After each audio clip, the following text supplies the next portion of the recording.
Aphrodite, the Greek goddess of love, beauty, and desire, was one of the most enchanting figures in Greek mythology. Her origins are as captivating as her essence. According to ancient myths, Aphrodite was born from the sea foam. The story begins when Uranus, the sky god, is overthrown by his son Cronus, who severed Uranus' body and cast it into the sea.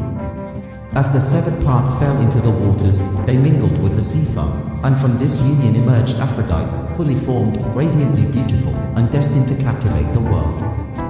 Her arrival upon the waves has been immortalized in art, such as Botticelli's The Birth of Venus, where she is depicted standing gracefully on a seashell as the winds blow her ashore. Step into the enchanting world of Greek mythology.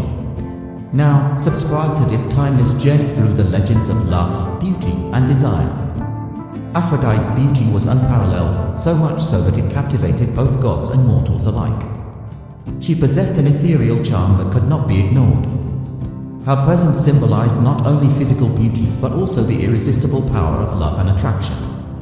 The ancient Greeks saw her influence everywhere, in relationships, marriages, and even in conflicts where love played a central role. From Olympus to the mortal world, Aphrodite's presence was an undeniable force that could inspire passion, devotion, and sometimes chaos. Her divine beauty and powers earned her a place among the Olympian gods, where she played a significant role in many myths and stories. She was married to Hephaestus, the god of fire and blacksmithing, but their relationship was complicated. Hephaestus, though hardworking and kind, was not traditionally handsome, which led to one of the more well-known aspects of Aphrodite's character, her many lovers. Most famous among them were Ares, the god of war, and Adonis, the mortal youth whose beauty matched Aphrodite's own. Her affair with Ares, passionate and tumultuous, was discovered by the gods when Hephaestus caught them in a golden net he had crafted, exposing their relationship to the rest of Olympus in a story that revealed both the power and peril of love. Aphrodite's love for Adonis tells a different kind of story. Adonis was a mortal of extraordinary beauty, and Aphrodite fell deeply in love with him. She protected and cherished him, but tragedy struck when Adonis was fatally wounded by a wild boar while hunting. Overcome with grief, Aphrodite's tears mingled with his blood, giving birth to the anemone flower, a symbol of beauty born from sorrow. The myth of Adonis reflects the fleeting nature of love and life, a theme that the ancient Greeks often explored in their stories. In addition to Adonis, another important myth involves the judgment of Paris, which ultimately led to the Trojan War. When the goddesses Aphrodite, Hera, and Athena quarreled over who was the fairest, they sought judgment from the mortal Paris, prince of Troy. Each goddess offered Paris a bride. Hera promised power, Athena promised wisdom, and Aphrodite promised the most beautiful woman in the world, Helen of Sparta. Paris awarded the golden apple to Aphrodite, sealing his fate and triggering the events that led to the war. This myth illustrates Aphrodite's ability to manipulate love and desire, as well as the unintended consequences of her power. Aphrodite was also connected to the myths of Pygmalion, a sculptor who created a statue so beautiful that he fell in love with it. Moved by his devotion, Aphrodite brought the statue to life, and Pygmalion married her. This myth highlights Aphrodite's role as a goddess who could grant love and happiness but also reflects humanity's deep yearning for connection and beauty. Did you find this story fascinating? Hit the like button to show your love for Greek mythology, and in the comments section below, share your favorite Aphrodite myth. Aphrodite's influence extended beyond matters of romance.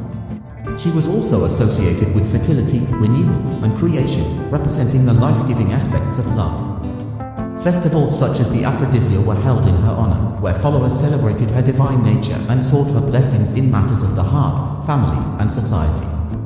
She was worshipped not only in Greece but also in regions beyond, such as Cyprus and the ancient city of Paphos, where grand temples were built to honor her. Throughout history, Aphrodite has inspired countless works of art, literature, and culture. She is often depicted as an ideal of beauty, grace, and sensuality. Sculptors carved statues of her in marble, capturing her divine form in works like the Venus de Milo. Painters, poets, and playwrights from ancient times to the Renaissance found endless inspiration in her image and stories. The Roman equivalent of Aphrodite, Venus, continued this legacy, cementing her timeless influence on Western art and thought. However, Aphrodite was not a simple goddess of gentle love. Her role in myths often revealed the complexities of love, its joys and sorrows, and its power to both unite and destroy. For instance, it was Aphrodite who promised Helen of Troy to Paris, a choice that led to the Trojan War. This act, driven by Paris awarding Aphrodite the title of the fairest goddess, showed how love and beauty, when paired with desire and rivalry, could have catastrophic consequences. Aphrodite's duality, her nurturing, life-giving nature and her capacity to bring turmoil, made her one of the most fascinating and multidimensional deities in Greek mythology. She embodied love in all its forms, romantic, physical, spiritual, and tragic. Her influence was felt in every corner of ancient Greek life, from the home to the battlefield, and her myths served as reminders of the joys and challenges that come with the power of love. Today, Aphrodite's legacy endures.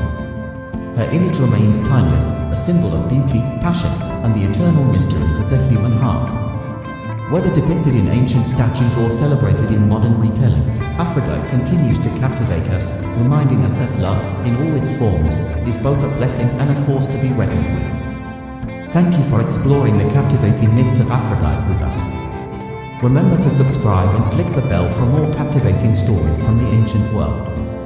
If you were Paris, would you have chosen Aphrodite as the fairest? Share your thoughts in the comments.